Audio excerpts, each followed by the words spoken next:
কিয়ামতের দিন আমরা বলবো, আল্লাহ আমার আমল দিয়ে জান্নাত চাই না, আমি তোমার দয়া দিয়ে জান্নাত চাই। তোমার দয়া ছাড়া আমার কোনো উপায় নাই। কারণ আল্লাহ যদি বিচার করে বাঁচার কারো উপায় নাই। আল্লাহ যদি বলে ফেলেন তুই এটা করলি কেন, ওখানে গেলি কেন, কোরআনে 1000 বার নিষেধ করলাম তারপরেও এই পাপে জড়ালি কেন, এরকম প্রশ্ন ছুড়ে দিলে আমার উত্তর আছে? বাঁচার কোনো উপায় আছে? ও আমার কলিজার টুকরা ভাইয়েরা, মাথাটাকে নিচু করে জীবনের সব গুনার ফিরিস্তিগুলো একটা একটা করে স্বীকার করে আল্লাহরে বলেন, আল্লাহ আমি পাপী, আল্লাহ আমার চেয়ে বড় পাপী এই দুনিয়াতে কেউ নাই, আকাশের নিচে জমিনের উপরে আমার চেয়ে বড় পাপী কেউ নাই। একটা একটা করে আল্লাহ স্বীকার করি আমি পাপী, সব পাপের স্বীকৃতি দিলাম। পৃথিবী না জানুক আমি তো জানি, আমি কি পাপ করেছি হায়, আমার পাপের করলে বিচার, বাঁচার আমার নাই উপায়। দয়াময় তুমি মাফ করো আমায়, মাফ করো আমায়। আল্লাহ তাআলা যদি দয়া করে আমাদেরকে মাফ না করে, আমাদের বাঁচার কোনো উপায় নাই। আপনি কি ভেবেছেন আপনার নামাজ দিয়ে আপনি জান্নাতে যাবেন? আপনি তাহাজ্জুদ গুজার, সেজদা দিতে দিতে কপালে দাগ ফেলেছেন, এটা আপনারা জান্নাতে নেবে না?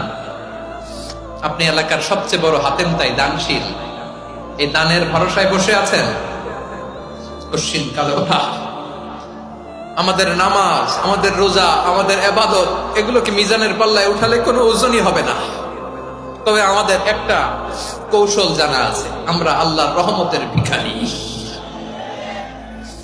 আমরা সেদিন আগেই গুনার স্বীকৃতি দিয়ে দেব। আমরা বলবো, আল্লাহ তুমি প্রশ্ন করার আগে তোমার একটা কথা বলি, আমারে কিছু জিজ্ঞেস করো না, আমি সব করেছি। এমন কোন পাপ নাই যে পাপ আমারে দিয়ে হয় নাই।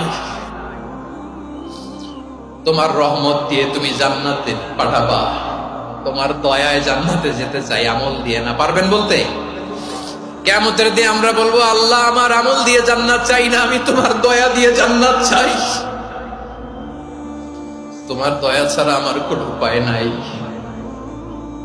কারণ আল্লাহ যদি বিচার করে বাঁচার কারো উপায় নাই। আল্লাহ যদি বলে ফেলেন তুই এটা করলি কেন, ওখানে গেলি কেন, কোরআনে 1000 বার নিষেধ করলাম তারপরেও এই পাপে জড়ালি কেন, এরকম প্রশ্ন ছুড়ে দিলে আমার উত্তর আছে? বাঁচার কোনো উপায় আছে? রোজ হাসরে হে আল্লাহ আমার করোনা বিচার, আল্লাহ করোনা বিচার,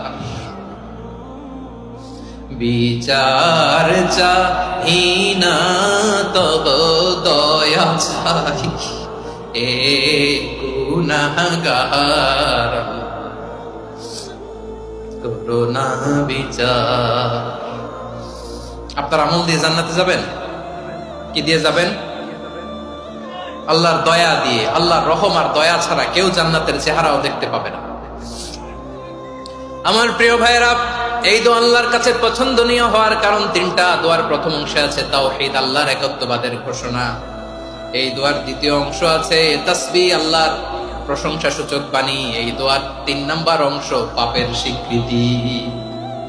তাহলে আমরা সবাই গুনাহগার। আমরা আল্লাহর কাছে পাপের স্বীকৃতি দিয়ে বলবো, ও আল্লাহ ইন্নী কুনতু মিনাজ জালিমিন, আমরা জুলুম করেছি, পাপ করেছি, অন্যায় করেছি, আল্লাহ বুঝতে পারি নাই। শয়তানের ওয়াসওয়াসায় পড়ে, বন্ধুর পাল্লায় পড়ে, নফসের খায়েশ মিটাতে যে আল্লাহ করে ফেলেছি। তুমি গুনাহ না মাফ না করলে আমাদের গুনাহ মাফ করার দ্বিতীয় কেউ নাই। ঠিক কিনা বলেন? এভাবে অনুতপ্ত হয়ে যদি আল্লাহর কাছে দোয়া করেন, দেয়ালে পিঠ থেকে গেছে, কোন রাস্তা নাই বের হওয়ার, ওই মুহূর্তেও আপনাকে বিপদ থেকে উদ্ধার করবে কে? বিশ্বনবী চরম বিপদে পড়লে 2টা দোয়া পড়তেন। প্রথম হলো এটা, লা ইলাহা ইল্লা আনতা সুবহানাকা ইন্নী কুনতু কুনতু মিনাল যালিমিন। এই দোয়াটা আমরা বেশি বেশি পড়ব প্রিয় ভাই। রাজি আছেন? সবাই আওয়াজ করে পড়ুন ইনশাআল্লাহ। আমার প্রিয় ভাইয়েরা, বিপদে পড়লে বিশ্বনবী আরো একটা দোয়া পড়তেন, লা ইলাহা ইল্লাল্লাহুল আযীমুল হালিম, লা ইলাহা ইল্লাল্লাহু রাব্বুল আরশিল আযীম, লা ইলাহা ইল্লাল্লাহু রাব্বুস সামাওয়াতি ওয়াল আরদি ওয়া রাব্বুল আরশিল কারীম। এই যে বললাম, রেকর্ড হয়ে গেছে। এখন তো আর ইনস্ট্যান্ট মুখস্থ না হলো, পরে মুখস্থ করে নেবেন। আল্লাহ ছাড়া কোনো উপাস্য নাই, তিনি সুমহান, মহা সহিষ্ণু। আল্লাহ ছাড়া কোনো উপাস্য নাই, তিনি সুমহান, আরশের অধিপতি। আল্লাহ ছাড়া কোনো উপাস্য নাই, তিনি আকাশের মালিক, জমিনের মালিক, তিনি সুবিশাল আরশের অধিপতি। সুবহানাল্লাহ পড়েন। এই দোয়াটা কেউ যদি পড়ে যদি এর ওসিলা করে দোয়া করে, তাকে বিপদ থেকে মুক্তি দেয় কে? মনে থাকবে আপনাদের? তাহলে বিপদের প্রথম ধাক্কায় কি যেন পড়তে হয়? ইন্না লিল্লাহ। তারপরে কি বলে আল্লাহর কাছে নিজেকে সঁপে দিতে হয়? দেয়ালে পিঠ থেকে গেলে লা ইলাহা ইল্লা আনতা সুবহানাকা ইন্নী কুনতু মিনাজ জালিমিন।